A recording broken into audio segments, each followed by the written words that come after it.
Alors maintenant, on va passer à un petit moment de questions-réponses parce qu'il nous reste un petit peu de temps. Normalement, c'est Sophia, qui est ici, qui a, recueilli tout au long de la conférence, les questions, des personnes et des internautes. Alors dis-nous les principales, les meilleures questions qui sont ressorties, Sophia. Alors, tout d'abord, on a eu plusieurs messages et commentaires de remerciements et de soutien à Trantonia. Donc, je les transmets et puis, je souhaiterais aussi transmettre un témoignage, donc du compte, Jadou qui dit, «Ma maman vietnamienne est décédée en 1979 d'une leucémie liée au contact de l'agent orange. Quant à moi, j'ai des soucis de santé. Je suis de tout cœur avec vous». Voilà. Donc au niveau de la pour la première question, donc en lien avec les actions, qu'on peut faire en tant que citoyenne et citoyen, une question de MyXH qui dit: «L'avocat pense-t-il que ce serait important que le plus de monde possible vienne soutenir Trump-Tonia au tribunal d'Evry lors de l'instance de la plaidoirie du 12 octobre 2020? Est-ce que cela pourrait influer en faveur de Trump-Tonia?»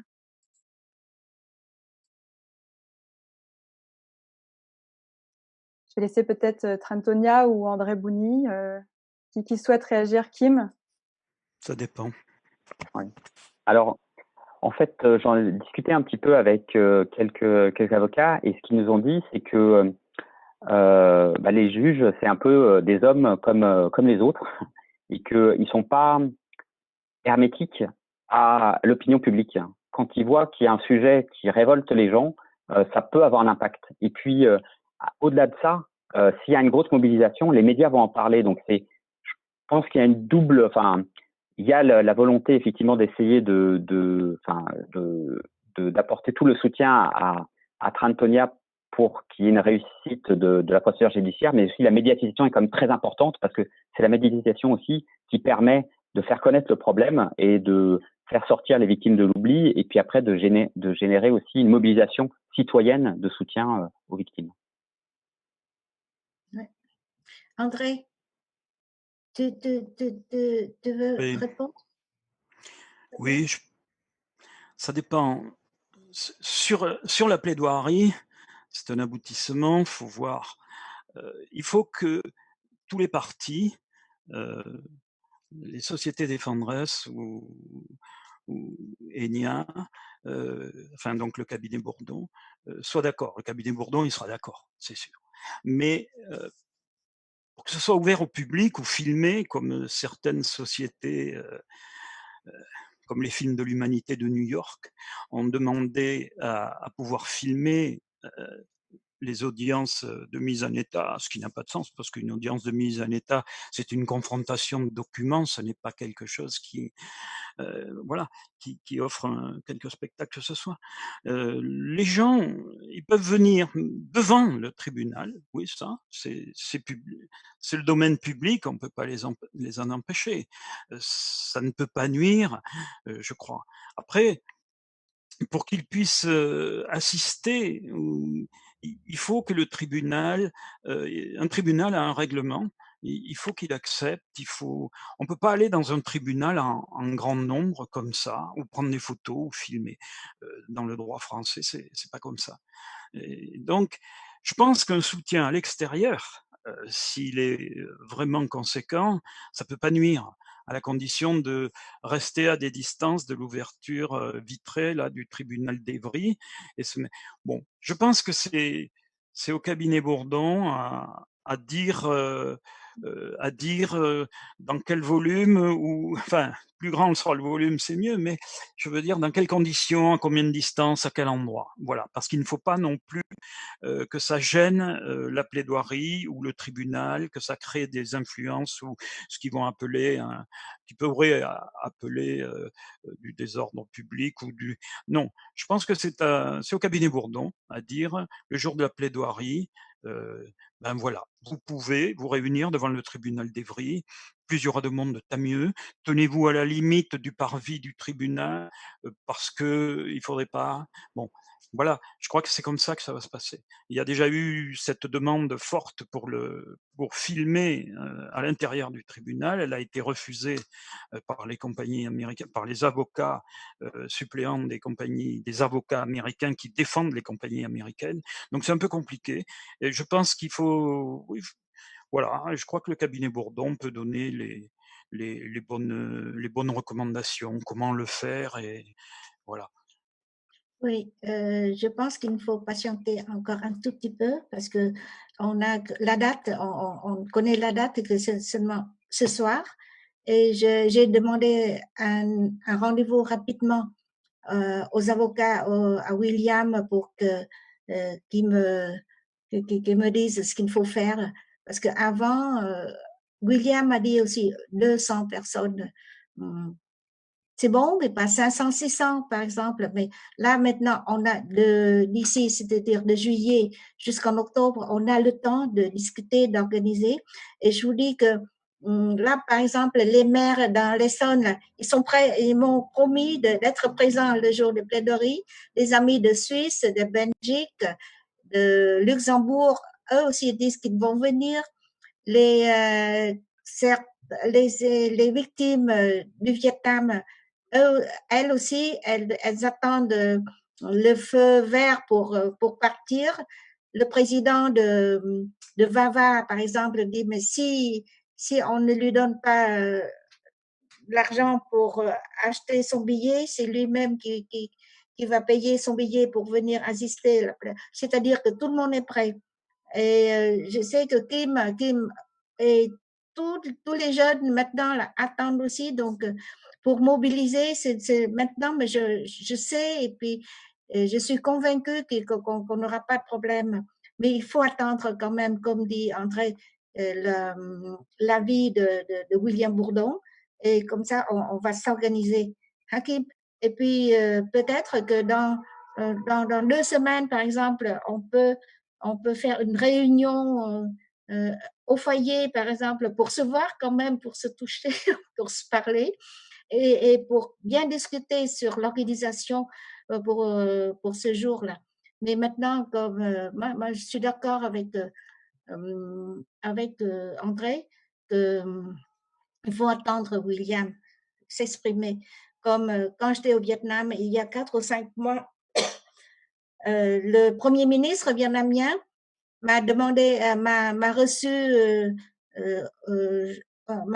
et puis m'a recommandé aussi que si pour l'évolution de ce procès, il faut respecter l'avis des avocats.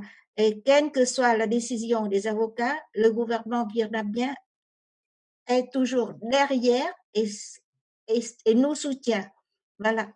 Euh, c'était en, c'était en février, 3 jours avant que je parte ici pour les 8 heures pour le concert. Là. Donc, j'ai rencontré le Premier ministre lui-même. Et aussi, tout à l'heure, Tour n'a pas dit très clairement, mais c'est vrai qu'il il y a des moments où on ne me comprenait pas très bien au Vietnam, mais de toute façon, euh, tous les dirigeants du pays m'ont reçu. Et William, André aussi, et William et Bertrand ont été reçus aussi par le Premier ministre, c'est-à-dire qu'il nous soutient. Et l'ambassadeur du Vietnam ici, M. Nguyen Thiep, quand on lui pose la question quelle est l'attitude du gouvernement vietnamien pour ce procès, elle a dit ma présence, ma présence vous dit très clairement que l'attitude du gouvernement vietnamien. Voilà. Donc, patientez un peu. Ce soir, je suis quand même très contente. Et puis, je vous tiendrai rapidement au courant et on s'organisera pour ce jour. Ouais. Et puis après, moi, je ne me fais pas d'illusion que ça va s'arrêter là, mais il ne faut pas aussi oublier que j'ai plus 12 ans. Hein. J'ai plus 12 ans encore pour continuer encore 12 ans parce que quand on a commencé, André, on a commencé en 2008, c'est-à-dire qu'on a passé déjà 12 ans pour ce procès. Hein. Le procès a commencé en 2014, mais en vérité, on a commencé à travailler depuis 2008-2009 Et, j'ai encore en tête des lettres d'entrée, des lettres très, très dures pour que Vava nous soutienne. Et finalement, on a aussi le soutien de Vava. Merci Nia. Je vous Est-ce qu'il y a remercie. peut-être Merci une beaucoup. autre réaction, Sophia, ou une question auquel on pourrait répondre rapidement? Alors, une question à Valérie Cabanès de Jean Lopez Garcia. Comment pouvons-nous aider le président à se souvenir de son engagement à présenter la reconnaissance de l'écocide à la CPI? Le fait de vouloir s'adresser à une instance internationale n'est-il pas un procédé pour échapper à la requête des citoyens de faire un référendum sur l'écocide?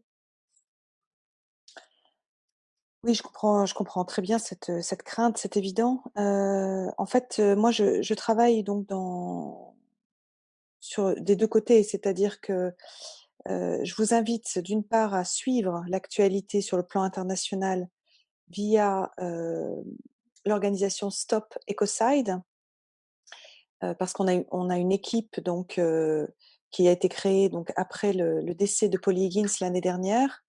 On a une équipe qui travaille sur l'aspect diplomatique.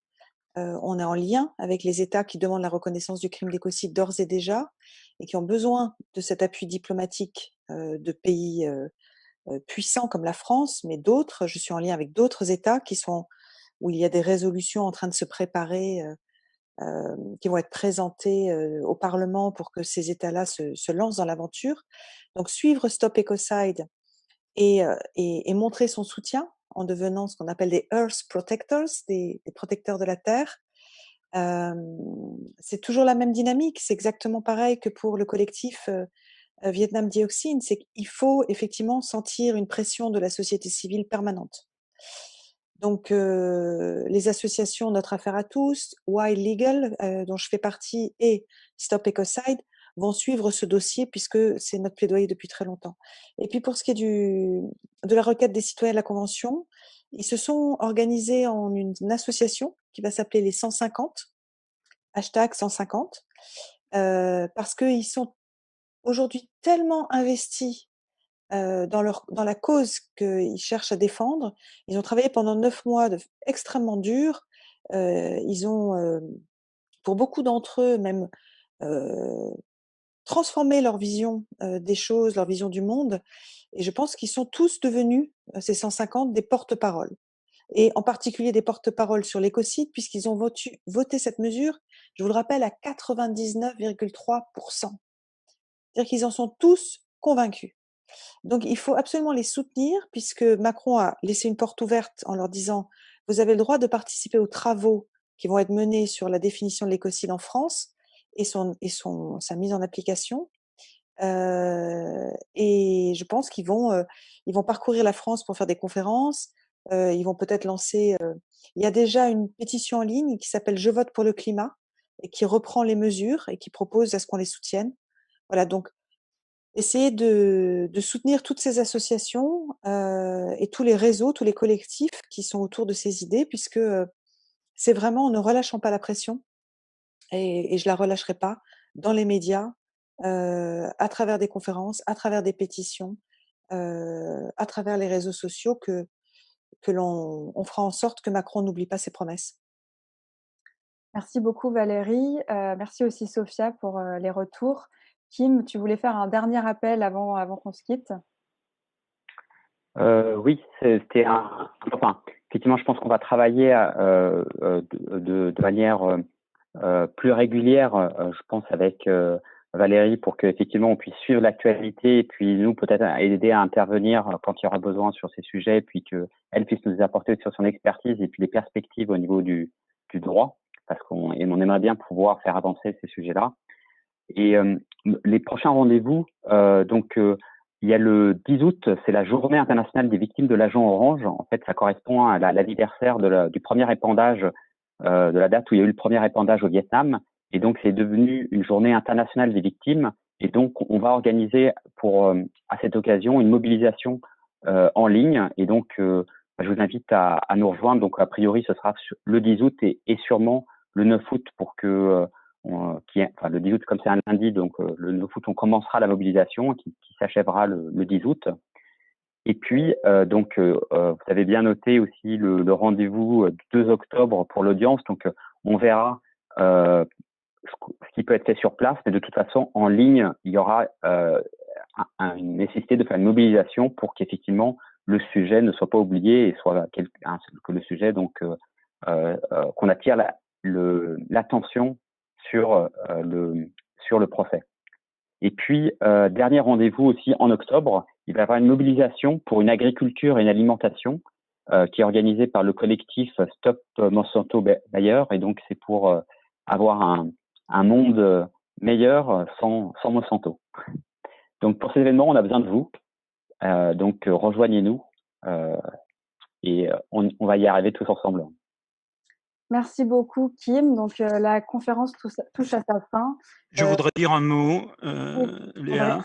André, Je voudrais dire un mot. Il ne faut pas oublier.